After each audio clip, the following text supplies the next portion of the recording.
Collar है जो कि हम लोग कॉलेज का कंडीशन जो कि पिछले एक हफ्ते से हो रहा है उससे रिलेटेड हम लोग को इन्फॉर्मेशन मिला, हम लोग मीडिया के थ्रू देखे तो। और अभी हम लोग का प्लेसमेंट का सीज़न है तो इसके अकॉर्डिंग हम लोग देखें कि अभी हम लोग का कॉलेज का रेपुटेशन ख़राब हो सकता है। तो ये सब जो भ्रमित करने वाला खबर फैलाया जा रहा है इसका हम लोग को कोई इससे लेना देना नहीं है। हम लोग अपना कॉलेज का रेपुटेशन ख़राब नहीं करना चाहते हैं।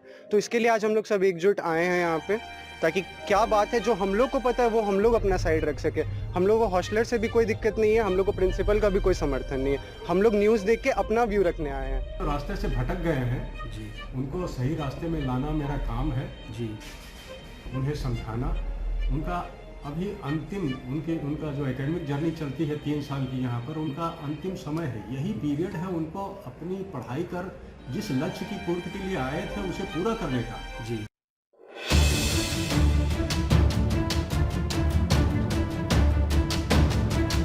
सरायकेला जिले के आदित्यपुर स्थित राजकीय पॉलिटेक्निक कॉलेज इन दिनों राजनीतिक अखाड़ा में तब्दील होता जा रहा है, जहां प्रिंसिपल छात्रों को मोहरा बनाकर खुद को पाक साफ बताने की साजिश रच रहे हैं, जबकि अभी पूरे मामले की प्रशासनिक जांच चल रही है और प्रिंसिपल साहब खुलेआम मीडिया में बयानबाजी कर रहे हैं। गुरुवार को कॉलेज के स्कॉलर्स ने कॉलेज में चल रहे विवाद को लेकर मीडिया में बयान दिया है। सवाल ये उठता है कि उन स्कॉलर्स को आखिर क्यों सामने आना पड़ा, जबकि विवाद कॉलेज के हॉस्टलर्स और प्रिंसिपल के बीच चल रहा है, वो भी ऐसे दिन में जब कॉलेज में सर्दियों की छुट्टी चल रही है। हालांकि संभावित टकराव को देखते हुए आदित्यपुर थाना प्रभारी कॉलेज परिसर पहुंचे और स्कॉलर्स को समझा बुझाकर मीडियाबाजी से दूर रहने की नसीहत दी। छात्रों ने तर्क दिया कि इससे कॉलेज की बदनामी हो रही है, भविष्य में कोई प्लेसमेंट एजेंसी यहाँ नहीं आएगी, जिससे उनका भी करियर प्रभावित हो सकता है। कॉलर है जो कि हम लोग कॉलेज का कंडीशन जो कि पिछले एक हफ्ते से हो रहा है उससे रिलेटेड हम लोग को इन्फॉर्मेशन मिला, हम लोग मीडिया के थ्रू देखे तो। और अभी हम लोग का प्लेसमेंट का सीज़न है तो इसके अकॉर्डिंग हम लोग देखें कि अभी हम लोग का कॉलेज का रेपुटेशन ख़राब हो सकता है। तो ये सब जो भ्रमित करने वाला खबर फैलाया जा रहा है इसका हम लोग को कोई इससे लेना देना नहीं है। हम लोग अपना कॉलेज का रेपुटेशन ख़राब नहीं करना चाहते हैं। तो इसके लिए आज हम लोग सब एकजुट आए हैं यहाँ पे, ताकि क्या बात है जो हम लोग को पता है वो हम लोग अपना साइड रख सके। हम लोग को हॉस्टलर से भी कोई दिक्कत नहीं है, हम लोग को प्रिंसिपल का भी कोई समर्थन नहीं है। हम लोग न्यूज़ देख के अपना व्यू रखने आए हैं कि ताकि हम लोग का कॉलेज का रेपुटेशन ख़राब ना हो। उस दिन मेरा नाम अविनाश कुमार झा। हाँ, हॉस्टल को बिल्कुल बंद किया गया था, इसके ऊपर प्रिंसिपल सर भी एग्री किए हैं। हॉस्टल्स को इसलिए बंद किया गया था क्योंकि कुछ दिन से यहाँ देखा जा रहा था कि यहाँ पे आपस में ही हॉस्टल्स में या बाहरी लोग में लड़ाई हो रहा था।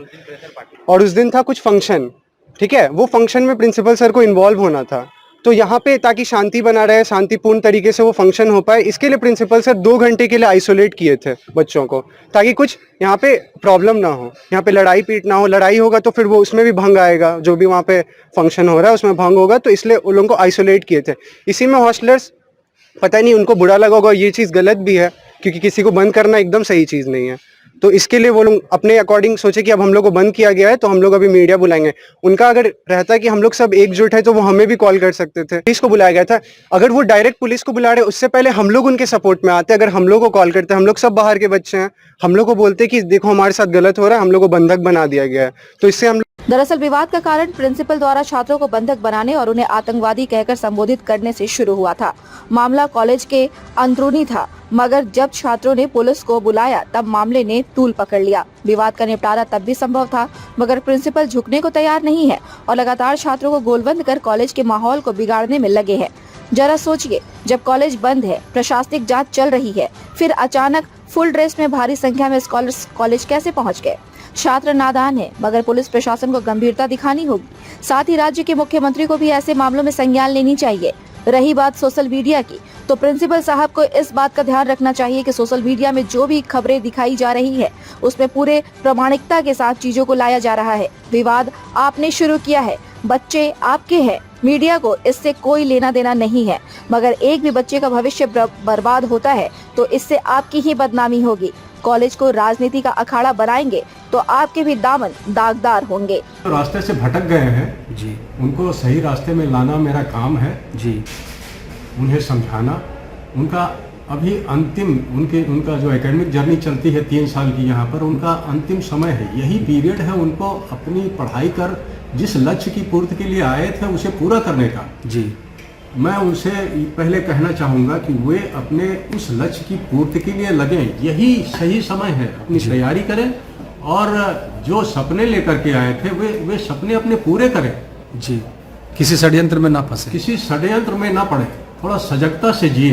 बिल्कुल बिल्कुल। कुछ ही बच्चे होते हैं जो इस तरह की कुछ कुछ घटनाएं करते हैं, लेकिन उसमें बहुत सारे बच्चे पिस जाते हैं। इसमें कॉलेज का नाम भी बदनाम होता है। हम जिस उद्देश्य से कॉलेज को लेकर के चल रहे हैं जी। वो हम भी नहीं पूरा कर पाते हैं। हमारा उद्देश्य है कि हम इन बच्चों के थ्रू से, हमें एक बहुत बड़ा प्लेटफॉर्म मिला है कि हम इन बच्चों के थ्रू से एक अच्छे समाज का निर्माण कर सकते हैं। हम अपने देश के उत्थान में अपनी सहभागिता दिखा सकते हैं जी। लेकिन अगर इस तरह की कुछ घटनाएं होती हैं तो मुझे काफ़ी खेद होता है।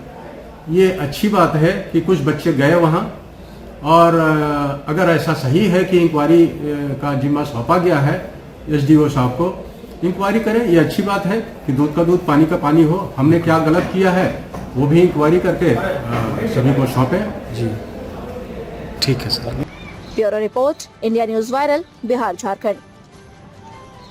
ताज़ा खबरों से जुड़े रहने के लिए हमारे चैनल को सब्सक्राइब करें और बेल आइकन को दबाना ना भूलें ताकि हर खबर की नोटिफिकेशन आपको मिलती रहे।